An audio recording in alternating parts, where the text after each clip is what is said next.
The following program is a special presentation of the Big Ten Network, produced in association with the University of Iowa.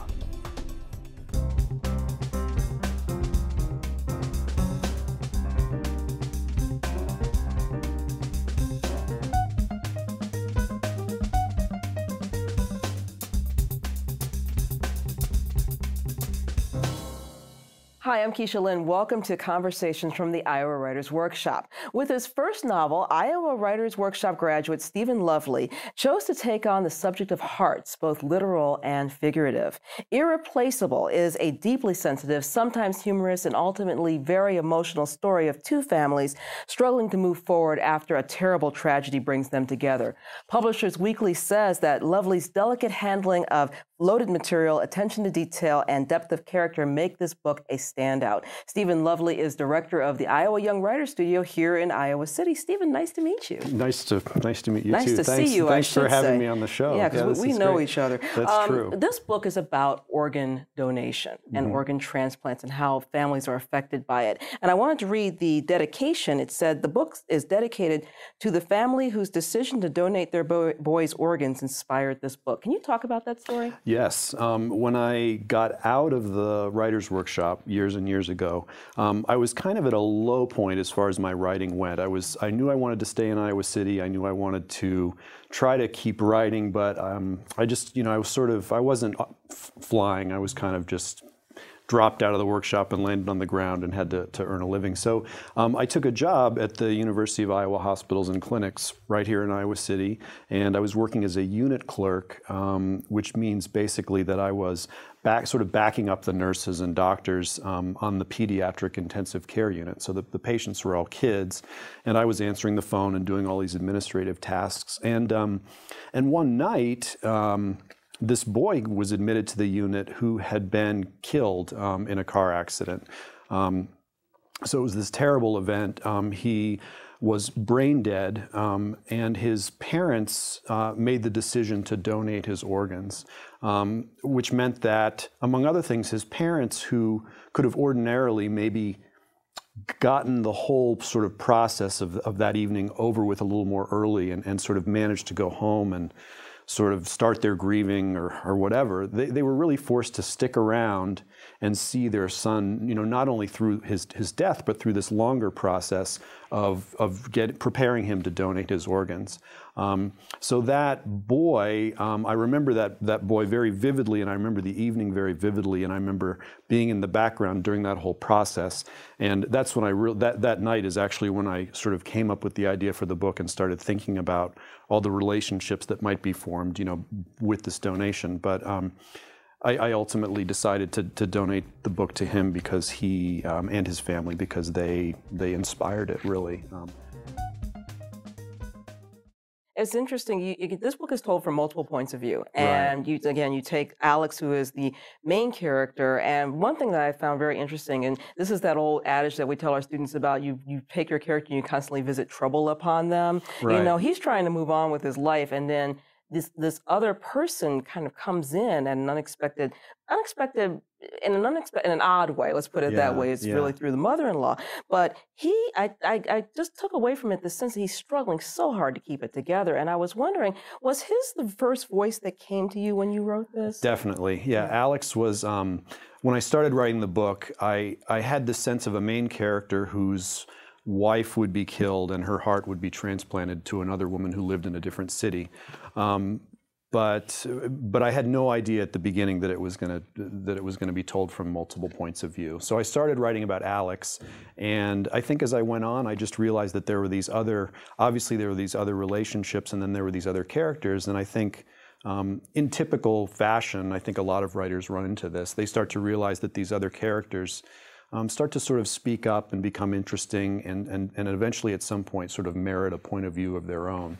And so Bernice and Janet and Jasper, another character, all of them at some point sort of acquired a critical mass and wanted to be sort of inhabited and have their own revolving points of view. And I think ultimately, looking back on it, I couldn't have told the story from one point of view. So, writing this book was really a long process of trying to figure out, I mean, I work really slowly. When I started this novel, I really had no idea how to write a novel or what would be involved. And so I was really feeling my way along, as I think most first novelists and, you know, probably second and third novelists are doing. Fourth, third, right. So I was in the dark, you know, and trying to figure these things out. So I didn't intend for it originally to be 4 points of view. Sure. Well, then it's interesting that Isabelle, who is really the center of this book, was her heart that's the center, opens the book. We get her point of view, but that's it. Was that a conscious decision to kind of bring her? She's mostly in the background. She kind of speaks up in different parts, but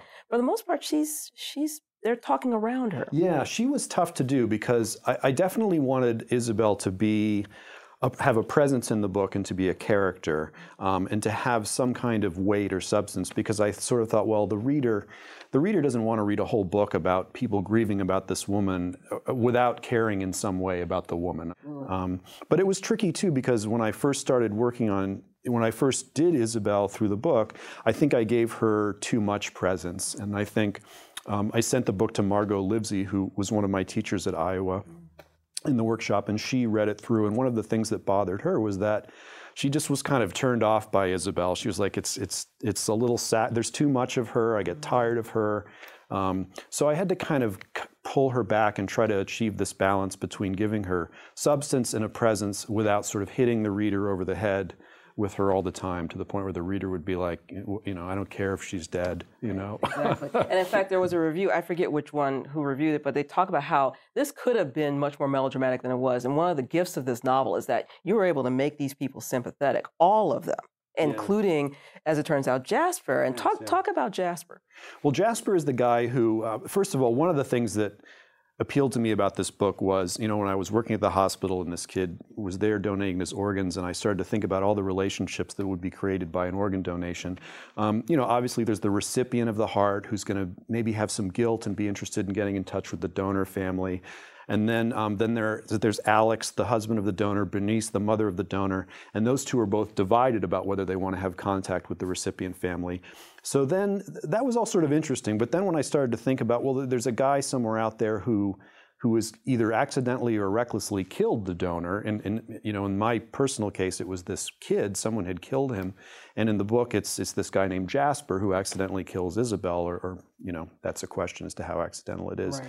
But I thought that if you could get into his head and try to think about how he might view this whole sort of sequence of events involving the donated organ, that would make it sort of much more interesting. Like, I almost feel like the book's probably been done in some ways before, but when you throw Jasper in, I think it makes it much more interesting, because ultimately what he thinks is, he believes that in some way he feels terrible about having killed Isabelle, but he also feels that by killing Isabelle, once he realizes that organs have been donated, he begins to think that he had a role in saving the recipient of her heart, this woman Janet, and maybe other people as well. So he begins to sort of stalk Alex and Bernice and try to befriend them with sort of a long-term calculated idea of tracking down the donor and maybe ultimately confronting that person and trying to sort of get something out of it, or get his due, or somehow be absolved or rewarded or whatever. Because he too is trying to deal with what happened. Everybody in this book is trying to deal with the death of this woman. I just thought that was a really gutsy move for you to do, to put his voice in there.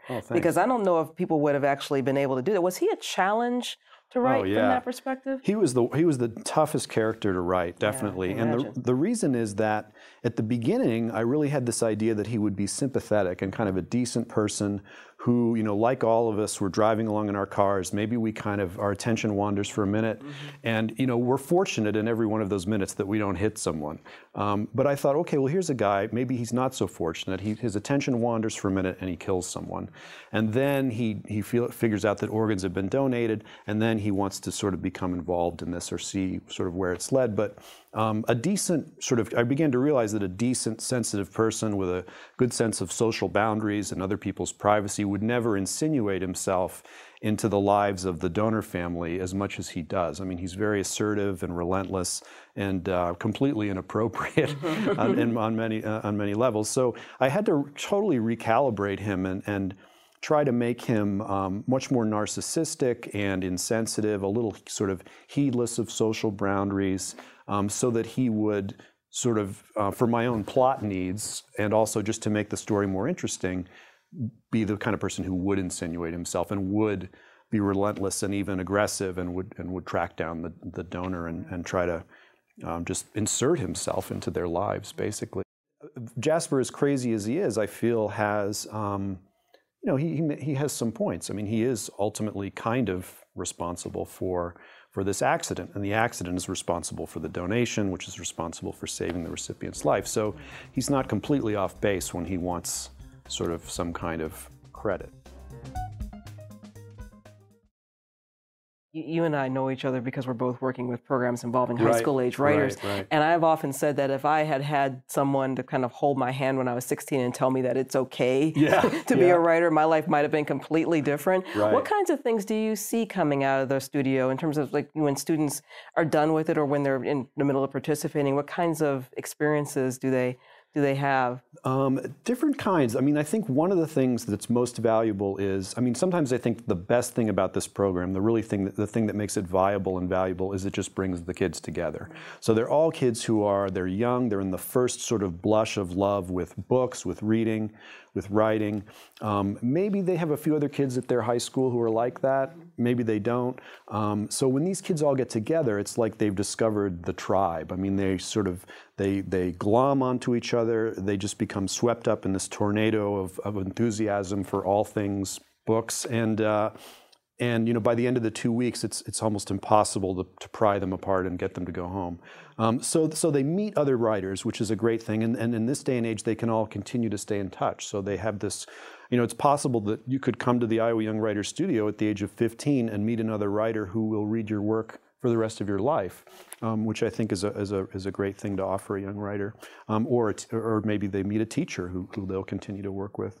But then I think in their own work they make huge steps. I mean, the one thing about high school writers is they seem to be able to accomplish in like an hour what it would take we adults like a week to do. Yeah, exactly. So they'll go into a computer lab and they'll write a 20-page short story in an hour, and it'll be really good. Yeah. And then the next day they'll workshop it, and the next night they'll revise it, and 3 days later they'll produce a story that's 500 times better than the first version. Right. That would take us probably 6 months to do, but they're working at such a pace, they're progressing and developing at a really advanced pace.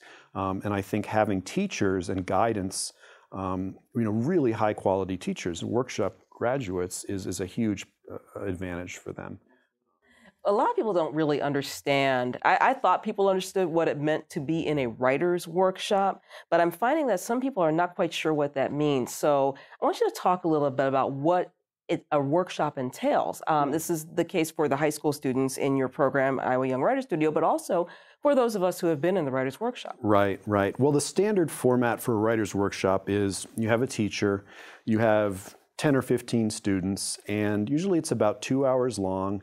And the purpose of the workshop is to read the work of the person whose work is being considered that day. Everyone in the class reads it, the teacher reads it, and then, during that hour, that portion of the class dedicated to that story, the author is in the room, but it's the rest of the students and the teacher who discuss the work, the story, discuss its merits, its faults, its flaws, its the things it's achieved, the things it's failed to achieve.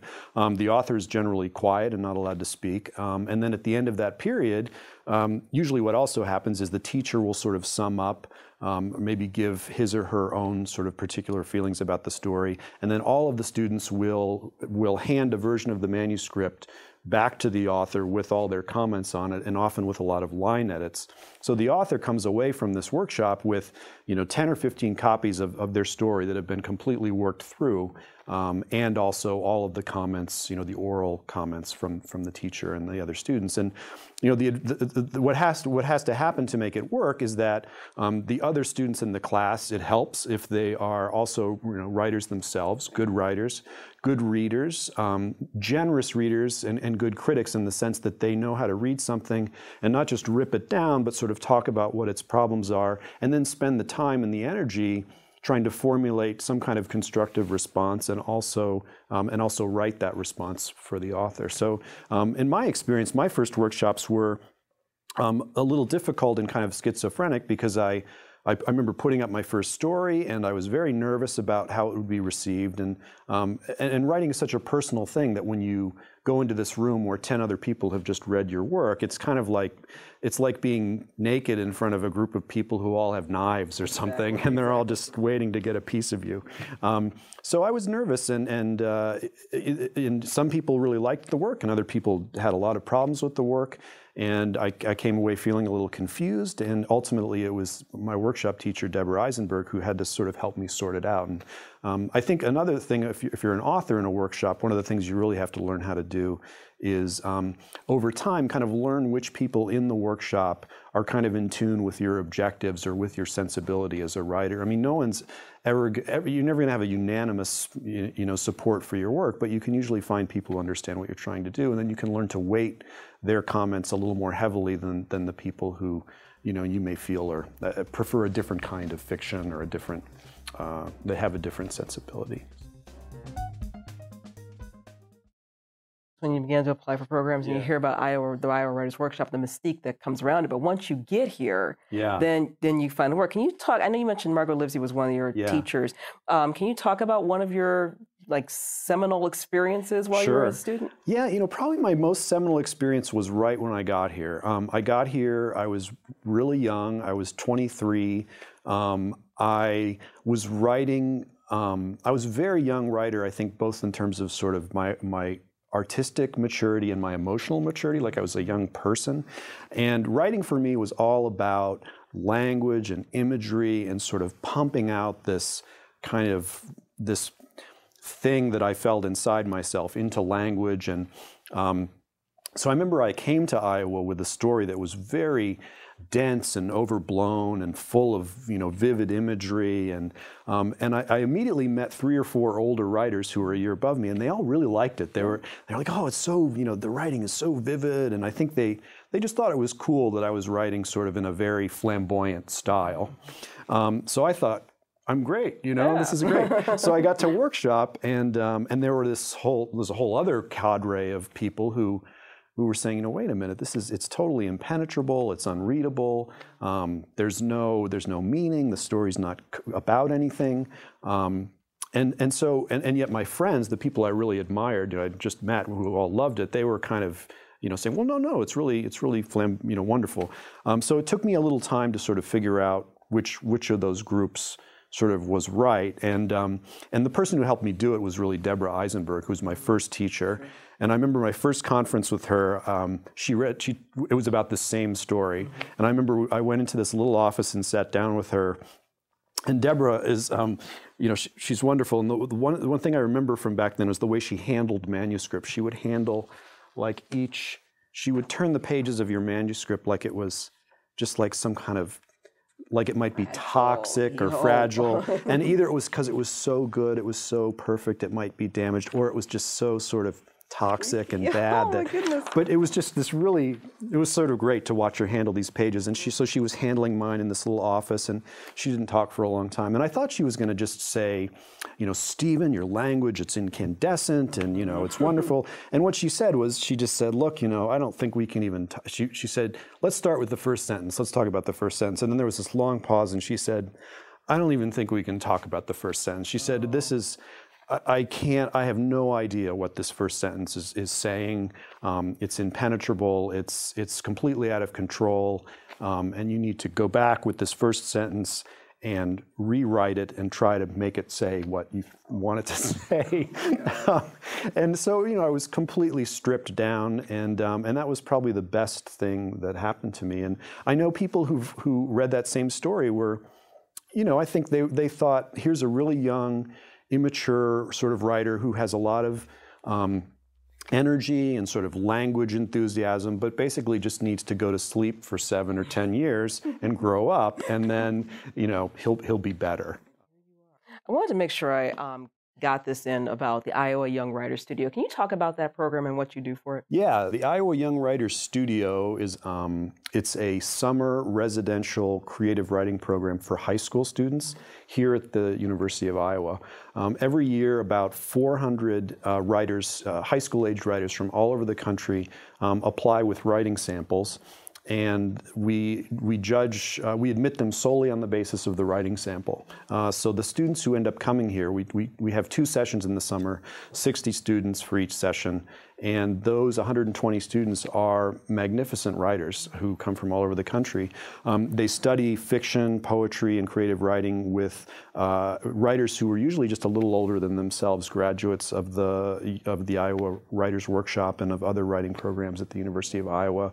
And so they're taking classes during the day, they're going to readings at night, and they're able to sort of completely experience the Iowa City literary thing in a brief 2 weeks. And I've been the director of the program for just a couple of years, but it's just been magnificent. And it completely, every year when I read all these applications, it completely renews my faith in the future of literature. I mean, there's so many kids out there who are writing, and there's so many kids who are good, and they're empathetic, and they're interesting, and they're thinking about all kinds of different things, and it just completely recharges me and makes me believe. That's wonderful.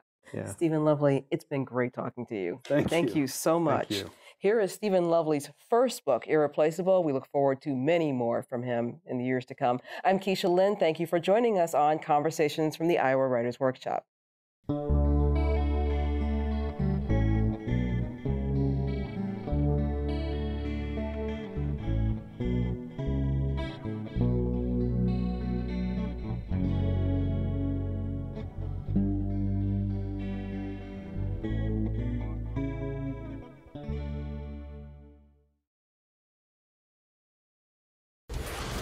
The preceding program was produced by the University of Iowa in association with the Big Ten Network.